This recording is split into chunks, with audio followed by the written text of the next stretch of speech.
Reader, my name is Dhruvi અને હું તમારું બધાનું મારી આ ચેનલ રીડ એન્ડ બ્લિસ પર સ્વાગત કરું છું.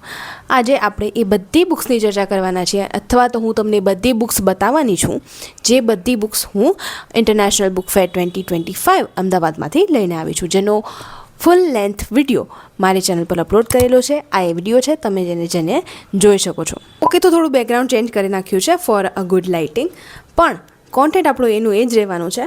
તો ચાલો શરૂઆત કરીએ. પહેલાં તો હું તમને એક વસ્તુ બતાવી દઉં કે અત્યારે હું કરન્ટલી શું વાંચી રહી છું, પછી આપણે શરૂઆત કરીએ આપણા જે બુક હોલ છે એની.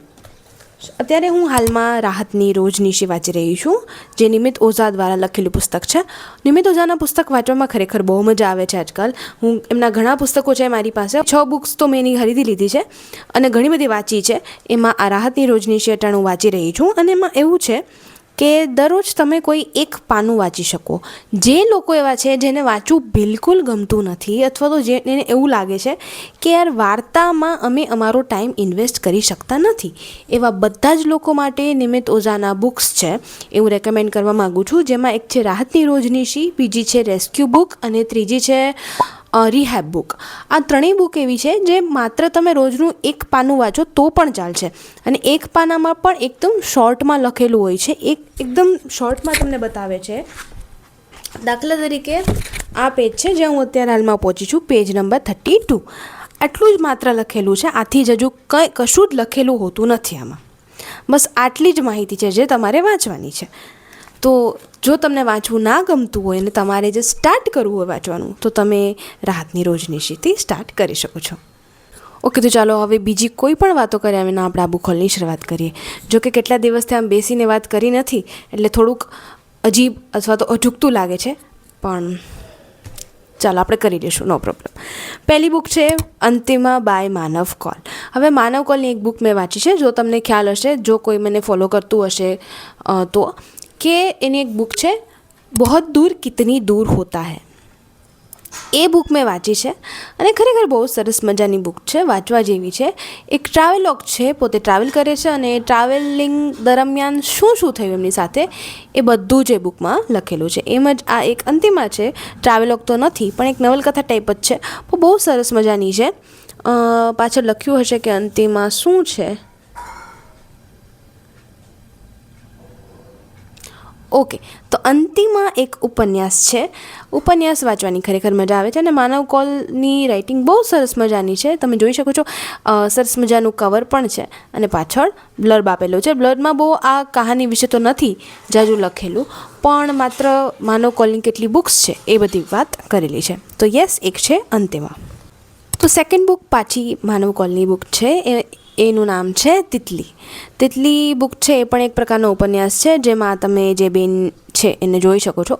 એનો દીકરો મૃત્યુ પામે છે અને એના દીકરાના મૃત્યુ પછી એ બેનનું જીવન કેવું બદલાઈ જાય છે એના ઉપર લખેલી બુક છે. કદાચ આ રિયલ સ્ટોરી છે એવું મેં સાંભળેલું છે, હું પાક્કું નથી કહી શકતી, પણ યસ, આ એક બુક છે તિતલી બાય માનવ કોલ. તો નેક્સ્ટ બુક છે the midnight library by Matt Haig. હવે આ બુક ખરીદવાનું એક કારણ છે, એ છે ડૉક્ટર નિમિત્ત ઓઝા. એમનો હું એક વિડીયો જોઈ રહી હતી અને એમના એ વિડીયોમાં એમને ઘણી બધી બુક્સનું સજેશન આપેલું, જેમાંની એક બુક હતી ધ મિડનાઇટ લાઇબ્રેરી. બહુ સરસ મજાની વાર્તા છે. નોરા નામની એક છોકરી છે અને એ આત્મહત્યા કરી લે છે, પણ આત્મહત્યા થયા પછી એ એક લાઇબ્રેરીમાં પહોંચી જાય છે જેમાં અસંખ્ય બુક્સ છે. જે બુક્સમાં એની પોતાની આવનારી જિંદગી લખેલી છે, કેમ કે પોતાની જિંદગીથી ખરેખર કંટાળી ગયેલી છે અને પોતે અલગ પ્રકારની જિંદગી ઈચ્છે છે. તો આ બધી બુક્સમાં એક અલગ પ્રકારનું જીવન છે જે એ ખરેખર જીવી શકે છે અને બધી બુક્સ વાંચે છે, પણ અંતમાં શું થાય છે એ આપણે જોવાનું રહ્યું આ બુકમાં. તો આ બુક ખરેખર સરસ મજાની છે અને બધા ખૂબ વખાણ કરે છે આ બુકના, માટે મેં આ બુક ખરીદી છે. અને પ્લસ બીજું કે મારી ઇંગ્લિશ વોકેબ્યુલરી અને મારું ઇંગ્લિશ રીડિંગ થોડું વધારે સક્ષમ બને માટે મેં આ બુક લીધી છે. So next book is Romeo and Juliet by Shakespeare.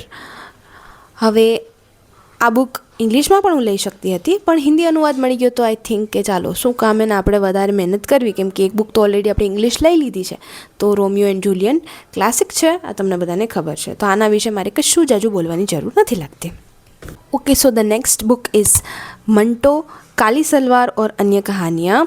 Rajpal પબ્લિકેશનમાંથી મેં આ બુક લીધી હતી ત્યાં, અને બહુ સરસ મજાની બુક્સ હતી. ઘણી બધી બુક્સ છે મંટોની કહાનીઓની આવી, અને સેમ બધી આવી. અહીંયા ઘણી જ્યાંનું તમે કવર જો છો સેમ એવું કવર, પણ અહીંયા બધા કલર બદલાય છે. આ જે કલર છે એ કદાચ લીલો કલર છે, રામા કલર, લીલો કલર જે કહેતા હોય છે. આ સિવાય પિંક કલર હતો, જાંબલી કલર હતો, કાળો કલર હતો. આ બધા કલરની અલગ અલગ પ્રકારની કહાનીઓની બુક હતી. તો મારે તો બસ એ જ જોવાનું હતું કે મારે કલર કયો ચૂઝ કરવો, કેમ કે મેં તો ક્યારેય મંટોને વાંચ્યા જ નહોતા, અને મંટો વિશે મેં ઇન્ટરનેટ પર બહુ સાંભળેલું હતું. માટે મેં ચાલુ કર્યું કે ચાલો મંટોને વાંચીએ પહેલી વાર. શું છે હિન્દી સાહિત્ય અને શું છે મંટોની વાર્તાઓ, જેમાં ઘણા બધા લોકોમાં મતભેદ છે મંટોને વાંચવા પ્રત્યે, પણ મને તો ખ્યાલ જ નથી કે મંટોનું લખાણ શું છે, કેવું છે. માટે ચાલો મંટોને પણ એકવાર વાંચીએ અને એકવાર ટ્રાય કરીએ એમની બુક્સ. તો બસ એટલા માટે મેં આ ખરીદી છે. મંટો, કાલી સલવાર ઓર અન્ય કહાનિયા, શોર્ટ સ્ટોરીઝ છે, એનું સંકલન છે. Okay, next book is very famous, Dharmveer ભારતીની ગુનાહો કા દેવતા. ઘણા લોકોએ આ વાંચી છે, મેં નથી વાંચી. હા, વર્ષો પહેલાં એક સિરિયલ આવતી હતી, સુધા અને ચંદર. એ સિરિયલ મેં જોઈ હતી. હું ત્યારે એ સમયે ખૂબ નાની હતી. 21 એપિસોડની કે 22 એપિસોડની સિરીઝ હતી. હોટસ્ટાર પર આજે પણ અવેલેબલ છે જો કોઈને જોયું હોય તો. પણ એ બહુ સરસ મજાની સિરીઝ હતી, અને એ સિરીઝ પરથી મને ખબર પડી કે આ તો બુક છે. અને જેમ જેમ મોટા થયા ત્યારબાદ ખબર પડી કે આ તો બુક છે. તો ખરેખર મને એ વાંચવાની બહુ ઈચ્છા થઈ. એટલે ગુનાહો કા દેવતા બાય ધર્મવીર ભારતી આ બુક ખરીદી છે. અને વિચાર છે કે આનો એક સરસ મજાનો રીડિંગ વ્લોગ બનાવું, જે મારી ખરેખર ઈચ્છા છે કે મારે ડોક્યુમેન્ટ કરવું છે આ બુકને વાંચતા વાંચતા, કે ખરેખર કેવું ફીલ થાય છે, અને મારે લોકોને જણાવવું છે કે આ બુક શા માટે વાંચવી જોઈએ, કેમ કે બહુ બધી ફેમસ છે. તો યસ, એક છે ધર્મવીર ભારતીની ગુનાહો કા દેવતા. સો ધ નેક્સ્ટ બુક ઇઝ સંપૂર્ણ ચાણક્ય નીતિ. હવે ચાણક્ય નીતિ વિશે મેં ઘણું સાંભળેલું હતું, પણ મારી પાસે આ બુક નહોતી, અને મને ખરેખર વાંચવાની ઈચ્છા હતી, કેમ કે એઝ અ સંસ્કૃતનું સ્ટુડન્ટ મને સંસ્કૃતની ઘણી બુક્સ છે જે વાંચવાની ઈચ્છા છે, પણ ખરેખર બહુ અઘરી ભાષામાં લખેલી હોય છે એ બધી બુક્સ. પણ ચાણક્ય નીતિ એક એવું છે જે ખરેખર વાંચવા જેવું છે, સમજવા જેવું છે, અને સહેલું છે ભણવામાં, સમજવામાં. તો આ એક બુક એવી છે જેને તમે ખરેખર વાંચવાની નહીં પણ સ્ટડી કરી શકો એ બુક છે. તો યસ, એક છે સંપૂર્ણ ચાણક્ય નીતિ. Okay, so these are all the books જે મેં આ વર્ષે ઇન્ટરનેશનલ બુક ફેર અમદાવાદમાંથી ખરીદી છે. અને ખરેખર આ બધી બુક્સ એટલી કામની છે કે મને એવું લાગે છે કે મારી પાસે એક ટ્રેઝર છે, મારું પોતાનો એક ખજાનો છે જે કોઈ ક્યારેય ચોરી શકવાનું નથી. તો આ બધા મારા ખજાનામાં ધીમે ધીમે પુસ્તકો ઉમેરાતા જાય છે. એમ આ બધી જ બુક્સ છે ખરેખર બહુ સરસ મજાની છે, વાંચવામાં પણ મજા આવે એવી છે. અને મેં બહુ રિસર્ચ કરીને આ વખત પુસ્તકો લીધા છે, કેમ કે પહેલાં મારો એવી ટેવ હતી કે હું ગમે તે લઈ લેતી, કશું પણ ઉપાડી લેતી વિચાર્યા વિના.